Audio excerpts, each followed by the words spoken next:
said we are united on so many fronts except this. I What don't are you think that's united true. on? I don't think that's you true. both like burgers with cheese and pickles and lettuce? Yeah, because if Like, you was what? thirsty, would she say, "I'm not getting you no water"? You're able-bodied. Yeah. Able-bodied. You gotta be Because what broken. happens when you're not able-bodied? Yeah, you.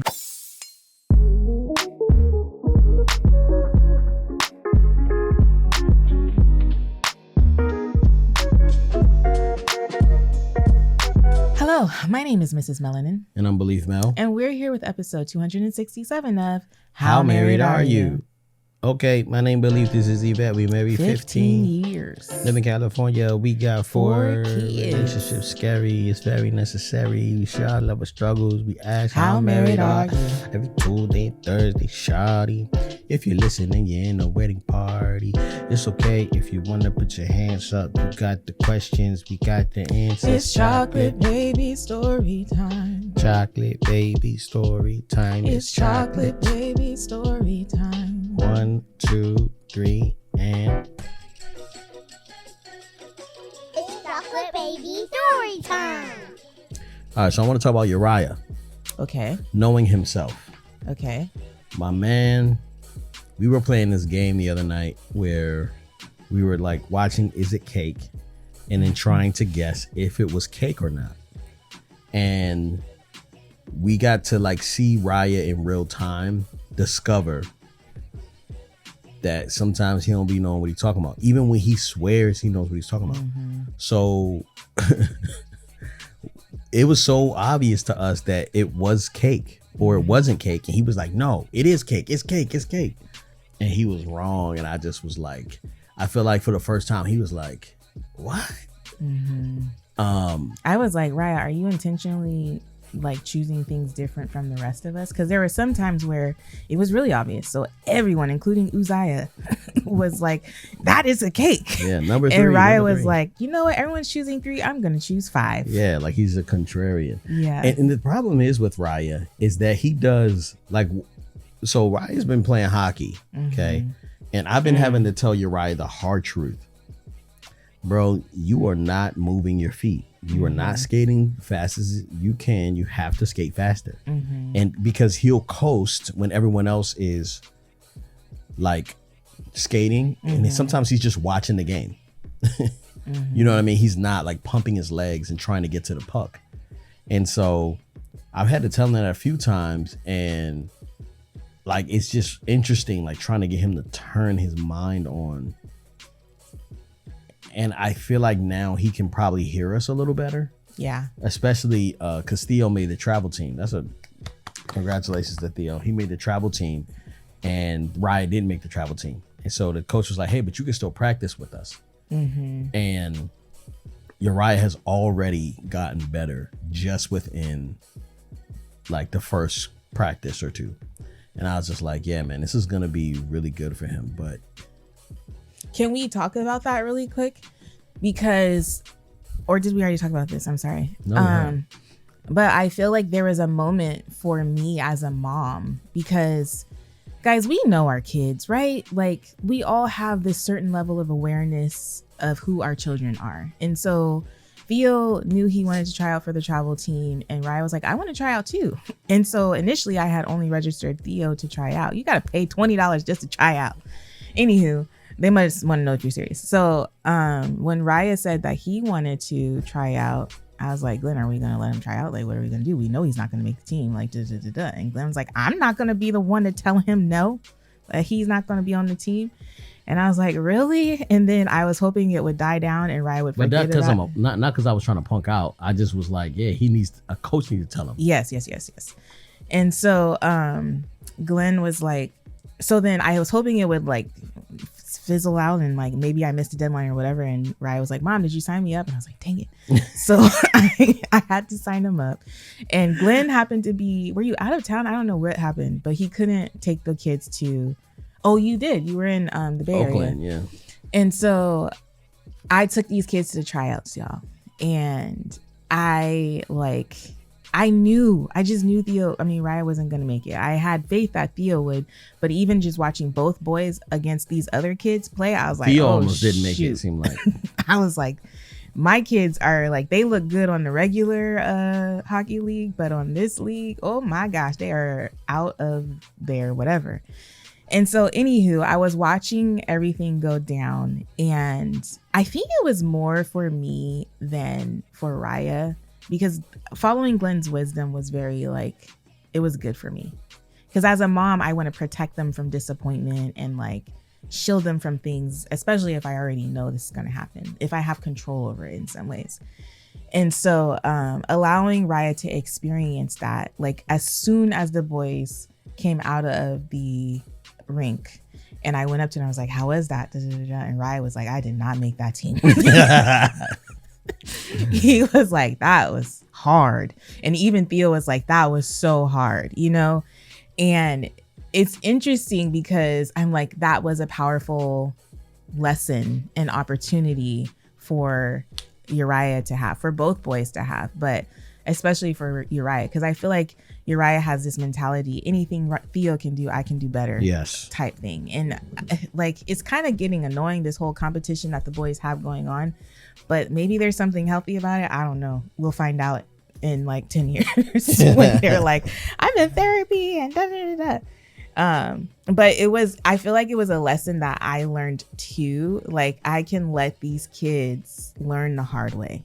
Like, I can't shield them from everything, and I shouldn't, because as long as they can experience these disappointments within our care, that's great. Like, we can help them like be able to prepare for how they'll react to disappointment in adulthood when they're by themselves. And I didn't even really have to do nothing. Like, Raya was very honest with himself and was like, I didn't make that. That was hard. Yeah, but you know what's crazy about Uriah is, I don't want this to be a part of his personality, but it is very true, is that he gets lucky.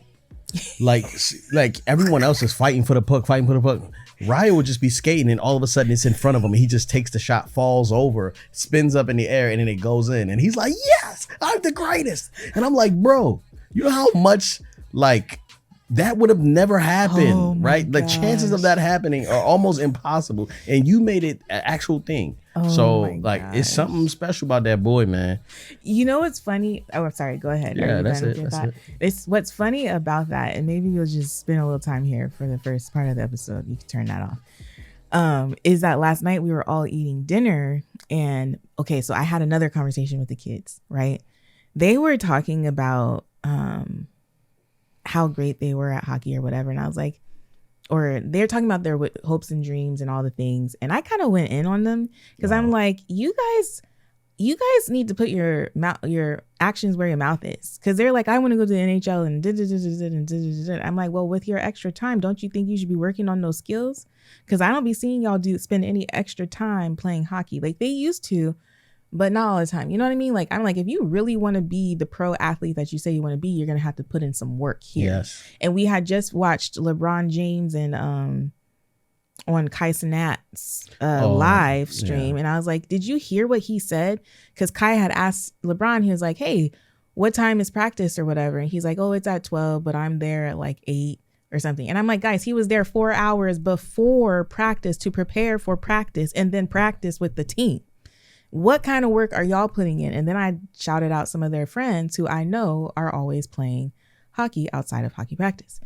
And so anyways, since that conversation, have you noticed that they've been spending a lot more time, especially Theo, like practicing hockey and doing all the things? Mm-hmm. I was saying all this to say something. I was going back. So last night, the kids were playing hockey outside. And then we were sitting around the dinner table. Raya was talking about all the things he did to Theo. I don't know, you guys, I don't know all the terminology. He checked him, or he did some stuff. He didn't check him. And fed him. And Theo was like, yeah, he got the puck away from me, but then he didn't know what to do with it or whatever.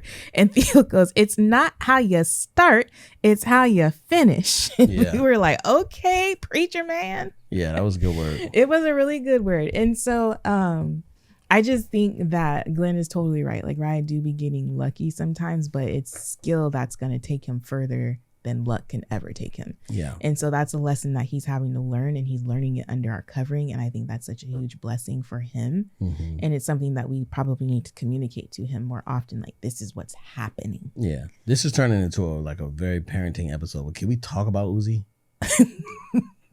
Because I like those boys, like our kids don't know how to skate on ice yet. So the fact that if they make it to the NHL is going to be very slim chances, but they could do it, I guess. Yeah. You know, they just have to work extremely hard. Mm-hmm. But Uzi, this kid is a problem. The other day we went to his hockey game and we were on his way to his hockey game. I was like, how many points you going to score?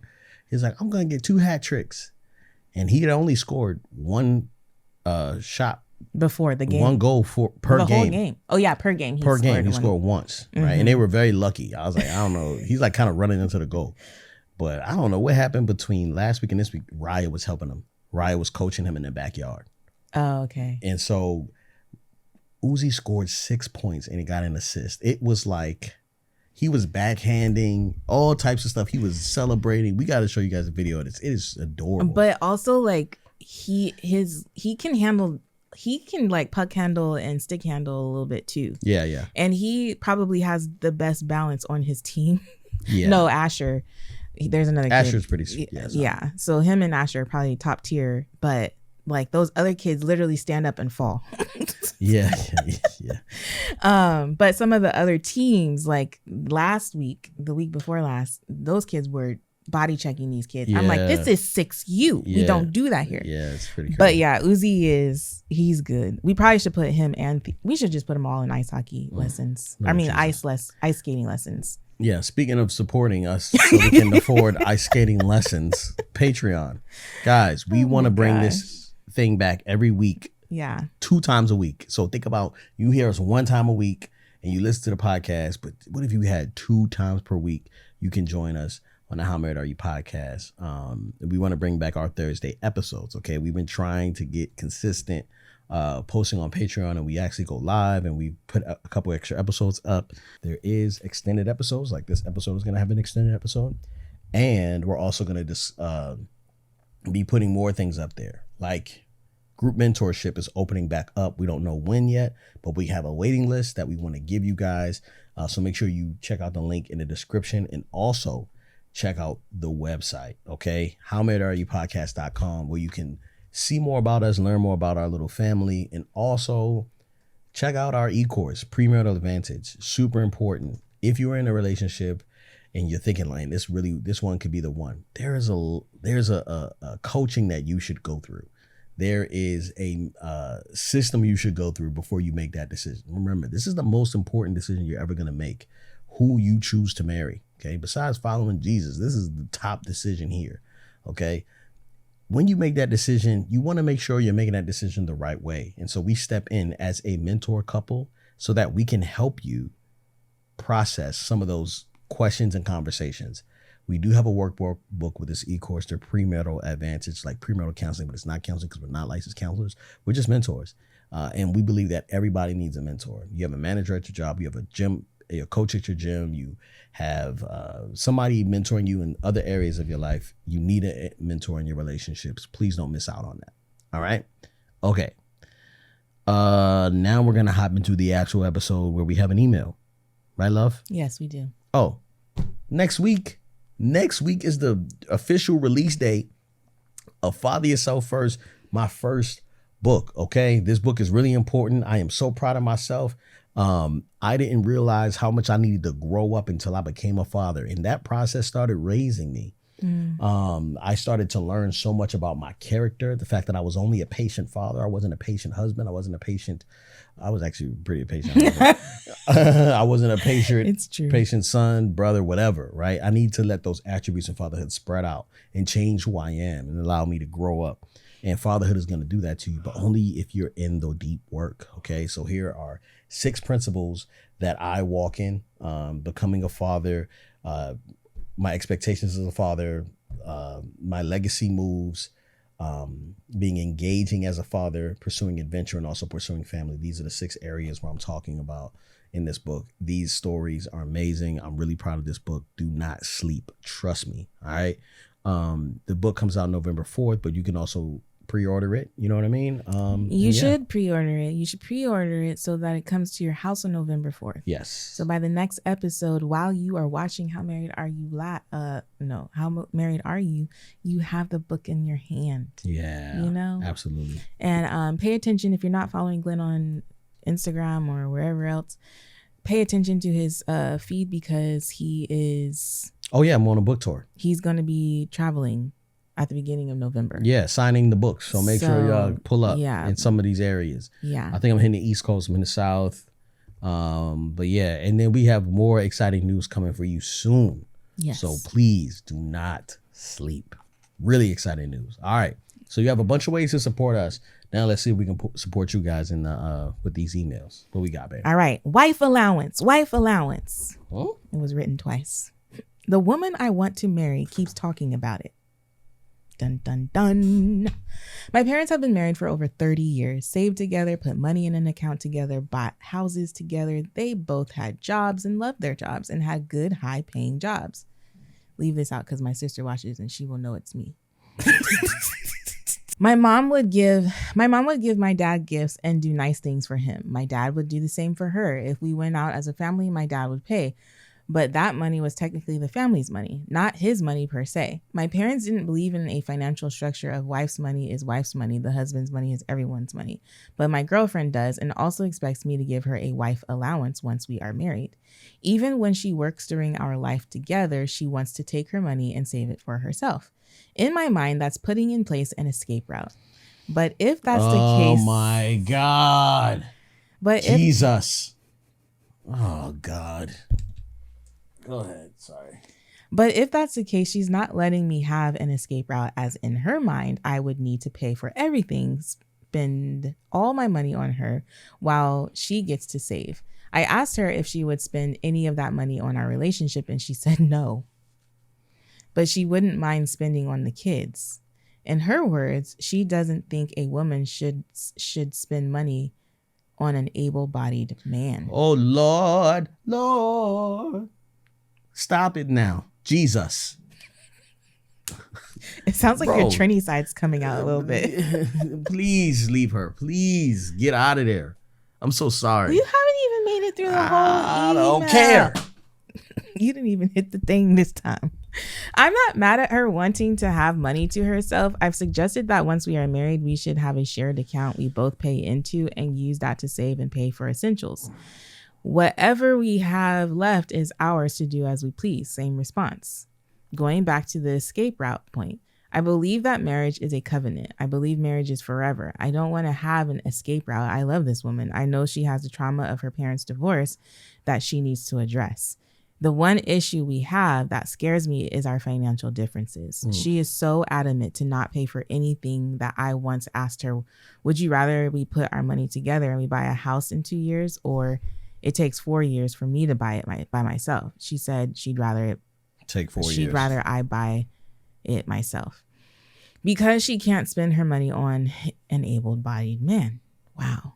I don't know where she got these talking points. Social media. That is such a funny sentence to me. I'm going to read it again. I don't know. I'm going to use that on you. I don't know where you got these talking points. Yeah. That's a bar. Anyway, to me, it just doesn't sound logical. More on her financial irresponsibility. Ooh. All right now, brother. Prenup. Prenup. Ooh. Instead of remembering to pay for her phone bill, she still remembered to order 20 things, not exaggerating, from Amazon. Then when she's late on her phone bill, she comes to me because I've mistakenly paid it before. So now she makes me feel obligated to pay her bills. I just feel like when it comes to money, she's a child. They're not even married yet? In the future, I want to look back at this and laugh about how nervous I was at the thought of being a sole breadwinner. But at the moment, I'm working hard to get there. I love this. I love this guy, bro. I love him. In the meantime, I don't want to feel or be used and unappreciated. I also don't want to keep up with the Joneses. We are united on so many fronts except this. Bruh, I don't know. I kind of am with Glen. I know. Run. It's so easy. This is huge. Do you know, like, what are the leading causes of divorce? Finances and adultery or, Yeah, infidelity. This is huge. You're already feeling some type of way about it. She is being very blatant about what she wants. Ooh, yeah. I am so sorry, but go. All right, so let her go. Let's expedite this because this ain't gonna be a long episode. This isn't. It can't be because I'm like, she is already walking into the marriage, holding on to something. Now, we just talked about this last Patreon episode. We were talking about, can you change somebody? Yes. Right? Mm-hmm. So the best case scenario is that she loosens her grip on the finances. Okay. The worst case scenario is not only she doesn't trust you with her finances, she also doesn't trust you with her body. She doesn't trust you with her family. She doesn't trust you with her friendships. She doesn't trust you at all. And it's not your fault. She got to go to therapy.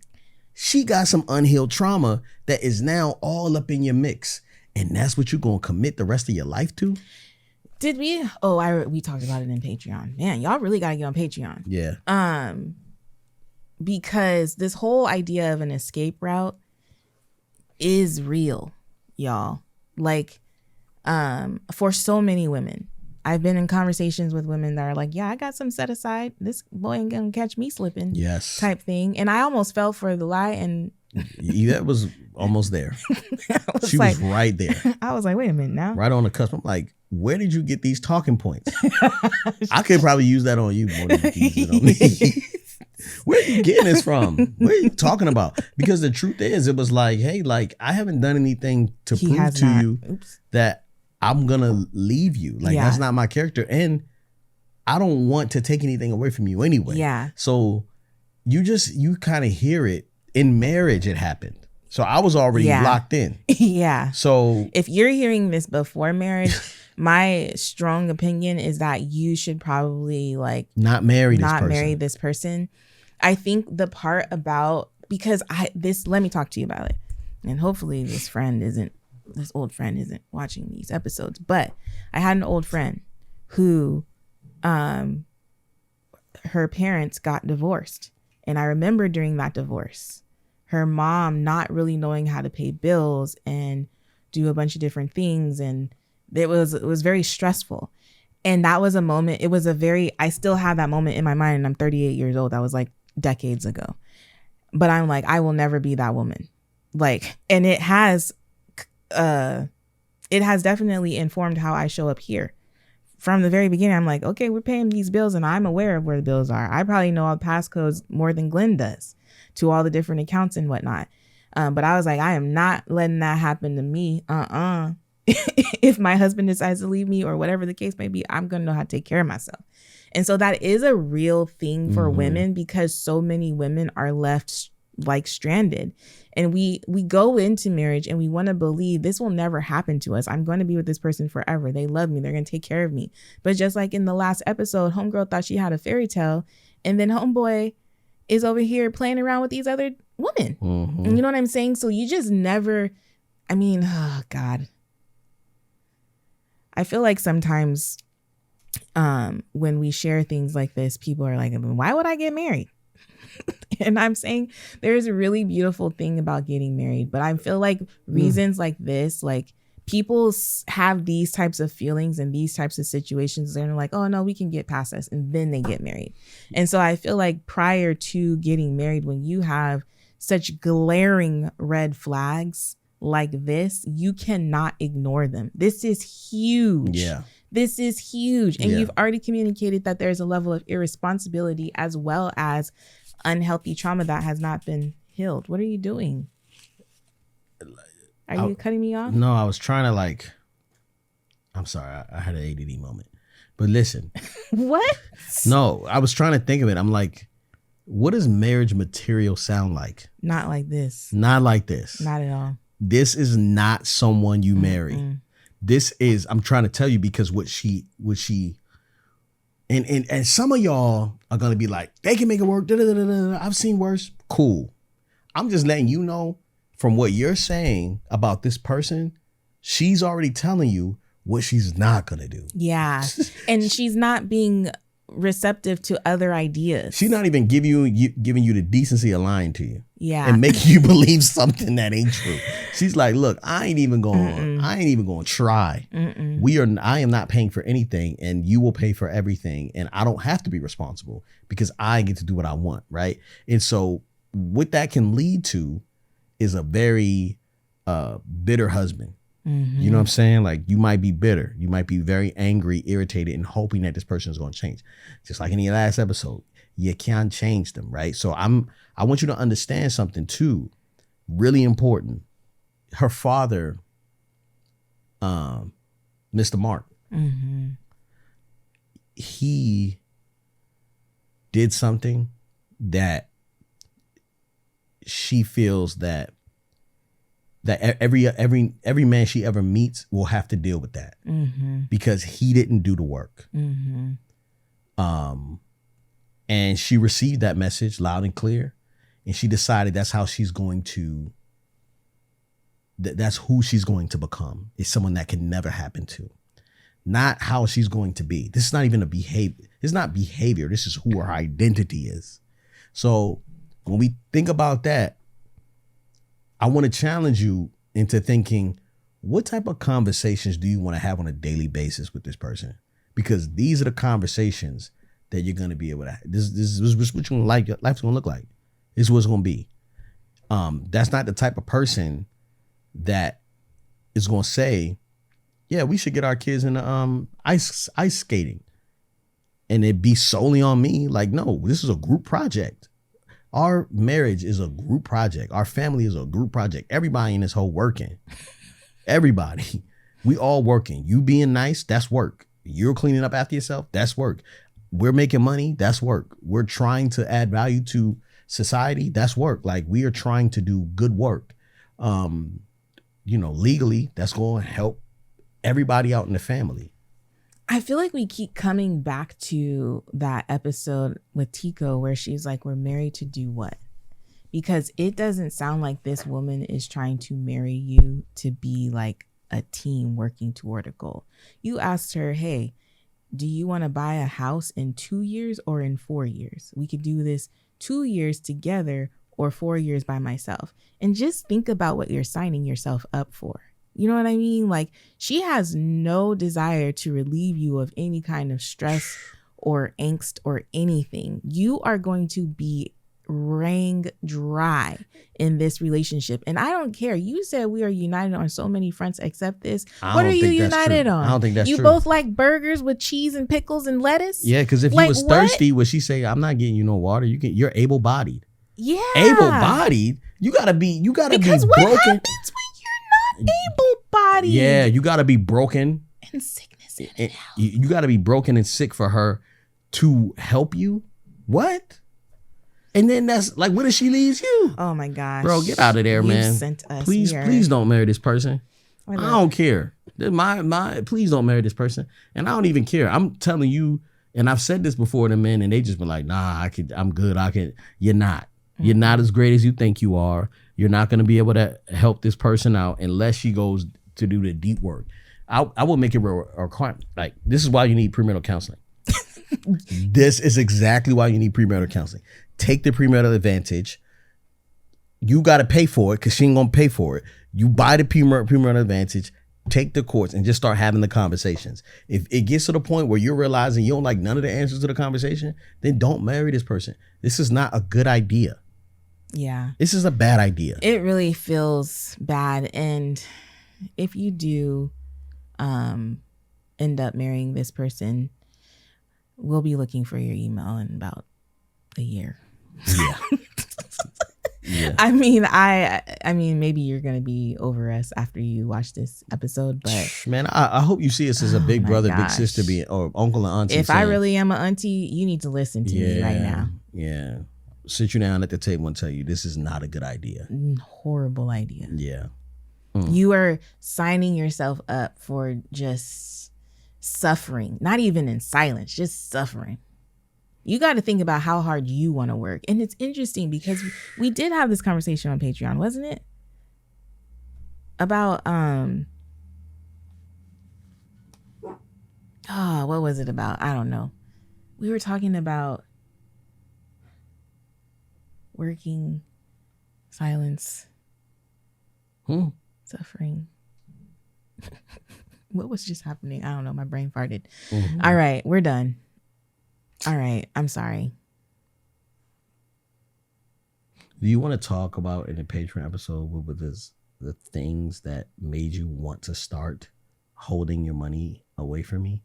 Because there was a couple conversations we were having, like, I want to make my money. Do you want to talk about that? Sure. That's good. Yeah. I think that's a good follow-up conversation from here. Yeah. All right, babe, how married are you?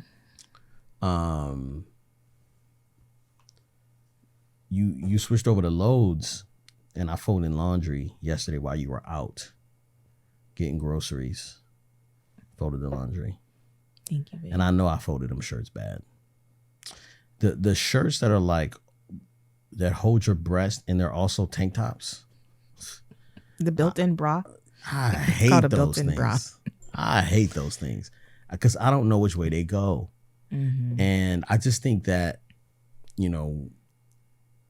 this is bad. And a lot of people are going to think I'm judging me for this, but I don't know if men should be folding women's laundry. I'm going to try. But I feel like in order for me to know how to fold and put everything away, I need to know. So when you take me to say we go to the mall and you're like, oh, how does this look? I never know because I don't know how it goes on you. I don't know where the head goes at. You know what I'm saying? So you can look at a dress. Huh? I don't like shopping in person. But you try on a dress, like you could look at it and like, oh, you know what I'm saying? I can't do that. So sometimes, man, when them clothes come out the hamper, I'm like, whatever is this? You know what I'm saying? Yeah. Men is just hoodie, drawers, socks, pants, shorts, shirt. That's it. You have dresses. You have different types of pajamas. You got muumuus. You got the same stuff I got too. Dresses, shirts. It's just like so many more options. It's a lot harder to fold. I don't think men should be folding women's laundry.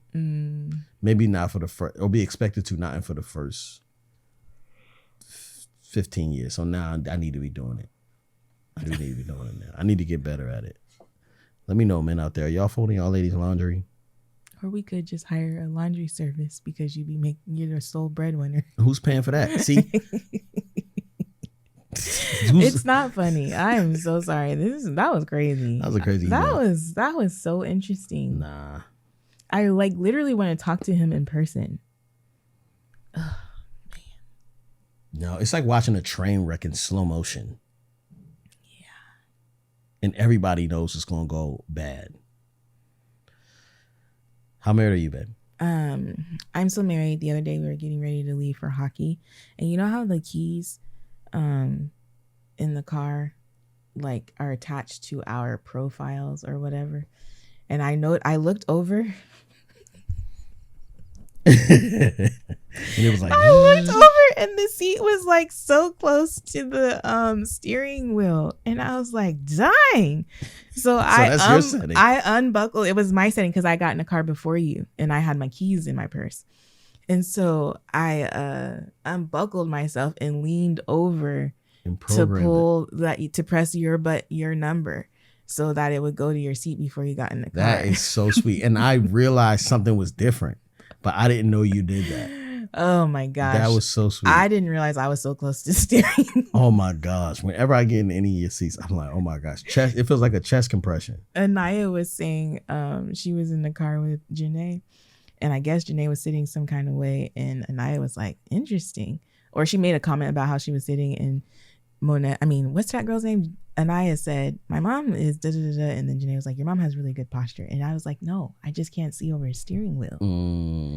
So you have to. So I have to, like, even if the seat could go higher on my setting, it's at its highest height that it could go. Do you need like a booster, you think? In your truck for sure, but not in the van.